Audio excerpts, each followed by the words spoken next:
Good afternoon, it's August 22nd here in Michigan. I'm Dan Foster and I've got another fig that I want to show you today.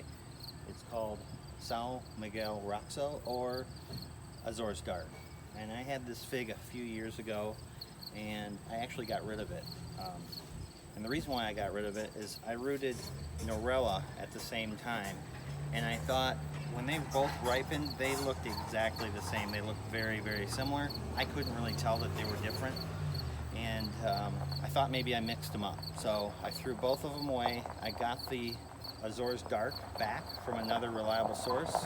So, and then today, it's got loads of fruit on it that are getting ripe, and I wanted to go ahead and try it out and share it with you guys. So the one thing I do like about this fig is it has a lot of figs ripening all on the same branch. So 1, 2, 3, 4. 1, 2, 3. 1, 2, 3. I actually had to bag that one. The yellow jackets have been visiting me. I'm not happy about that. 1, 2, 3. So, you know, I've got 10 figs all ripening at the same time. So one of the really cool things about that is a Black Madeira, a Prado, great figs, but rarely can you go out to a Black Madeira and grab a dozen figs all at the same time when you're growing in pots here in Michigan. Maybe in California you could do that, but you can't do that here.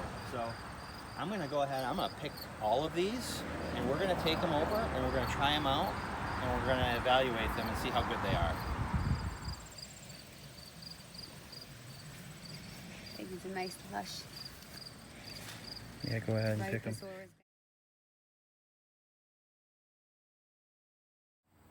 Okay, we've picked all of the figs, all of the Azore's Dark, and we've weighed them. And what I'm going to do to get kind of a more accurate count or reading on how heavy the fig is, I picked 11 and I'm going to weigh them all, and then I'm going to divide that weight by 11. So we're at about 25 grams. So let's go ahead and we're going to cut a few of these apart and see what they look like. See, the yellow jackets, we're starting to eat that one. That one's not quite ripe. That one's got the thing ripped off. Okay, so let's take a nice one like this one here and cut it in half.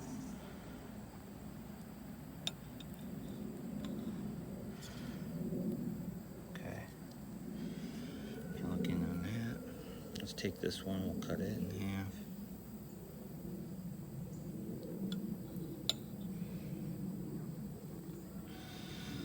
You know, it's got your typical hearty Chicago look to it, really.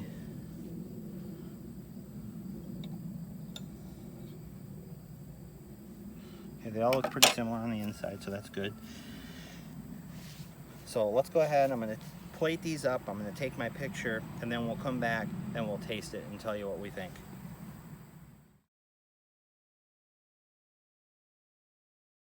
Do you wanna go first?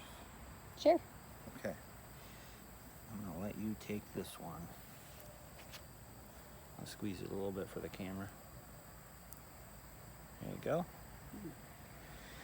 And I will taste this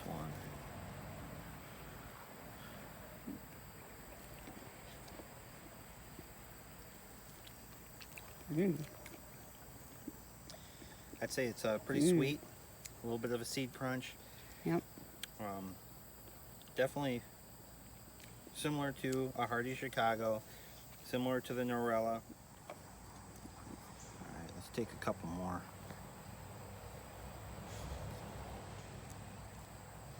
How would you describe it?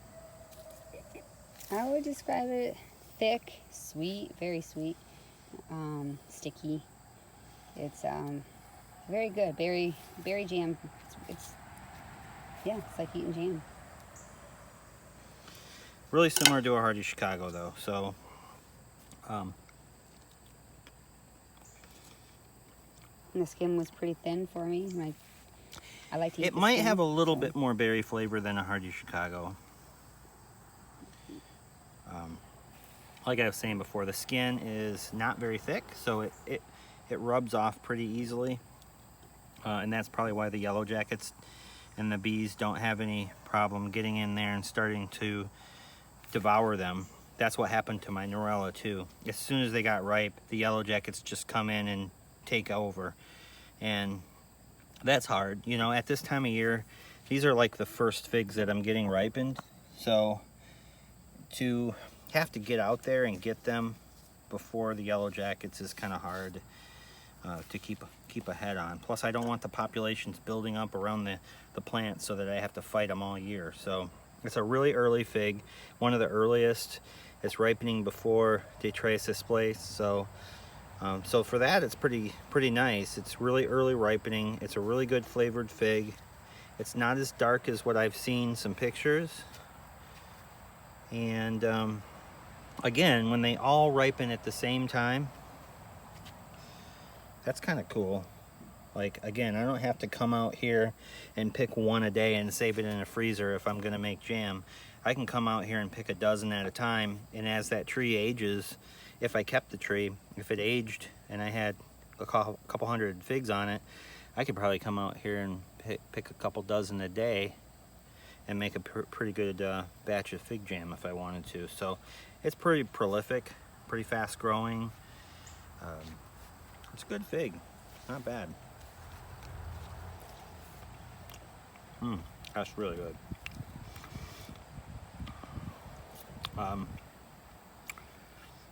Here, try another one before I eat them all.